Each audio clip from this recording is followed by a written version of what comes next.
ดูหาดู เย็นนะเนี่ยถ้าระวังขี่หมานะ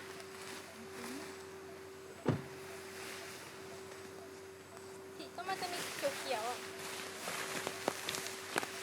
เอาตรงไหนเอาตรงไหน ไปกันมาค่ะ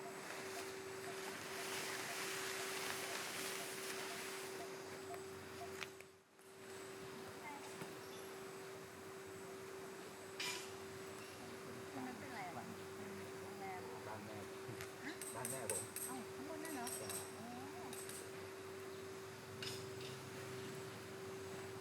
ฝรั่งนั่นไง แล้วก็ทำอพาร์ตเมนต์ด้วยครับ เนาะ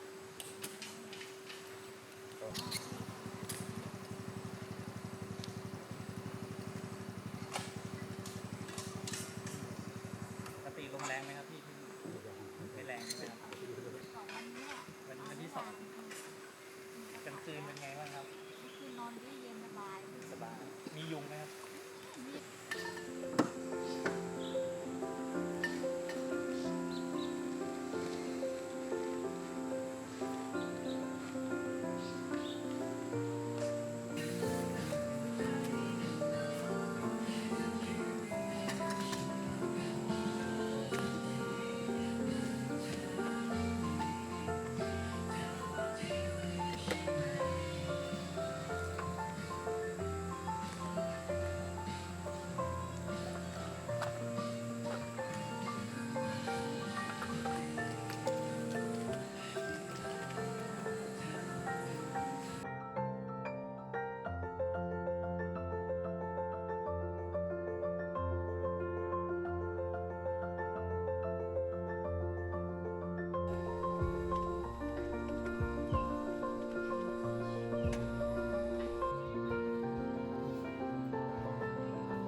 5%ซื้อหุ้นจีนแต่ออกตังค์เท่ากันนะตอนแรก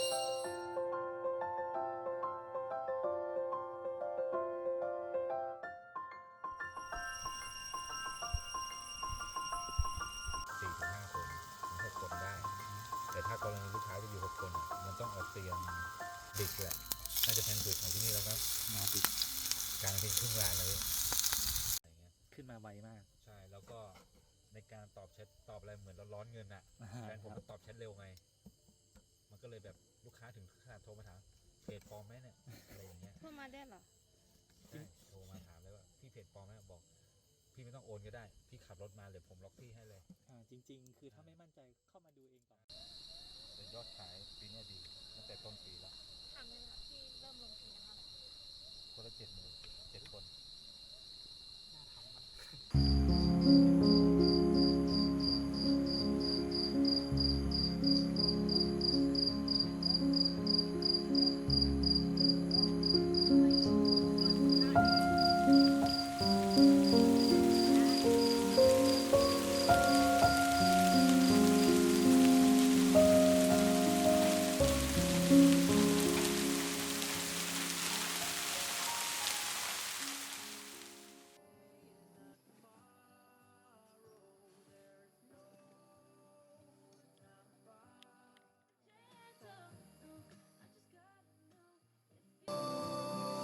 เคยกินแบบไหนน้ำร้อนไหม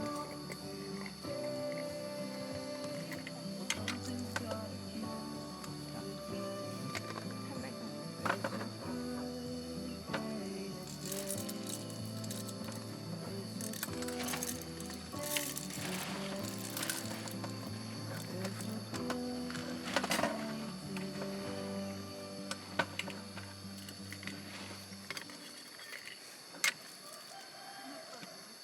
Every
อันนี้มันก่อน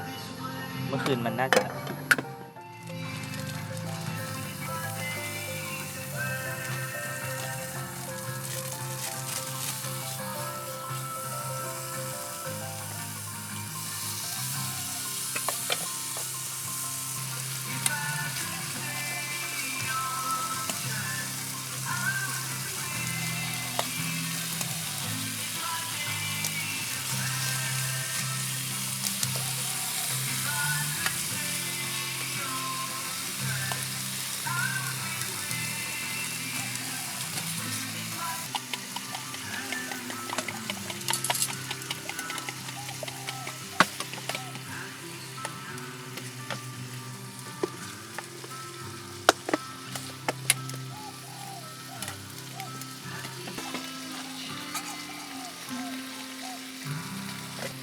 ต้องไปลบเสียงเพลง คือทำอะไร แล้ว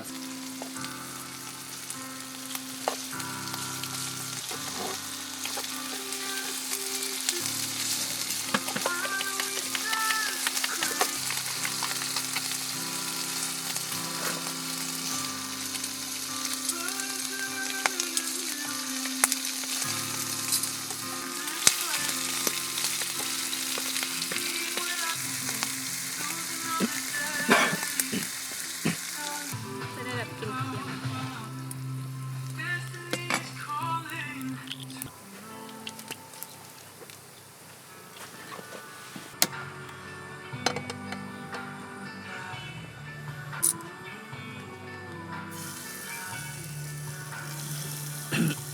เธอลงยังไงก่อนปลาหมึกก่อนใช่ไหม เอาลงหมดเลยเอาลงหมดเลยไม่ได้แล้วเอาลงหมดเลยจะได้ให้อะไรจะได้ประกอบ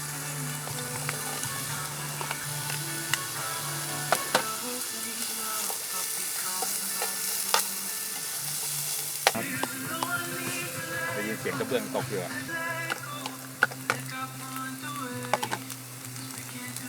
อ๋อช่วงดึกๆ อ๋อ แต่ก็หลับสบาย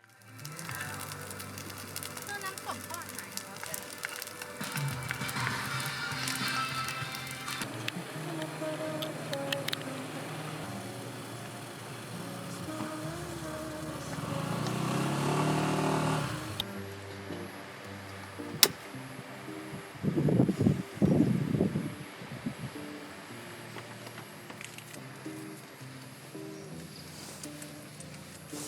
เ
นี่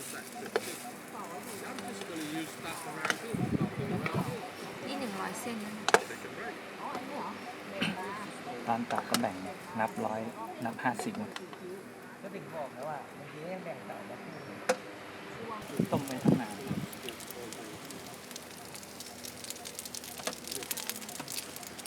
เราไม่อยากเชื่อมันเ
รา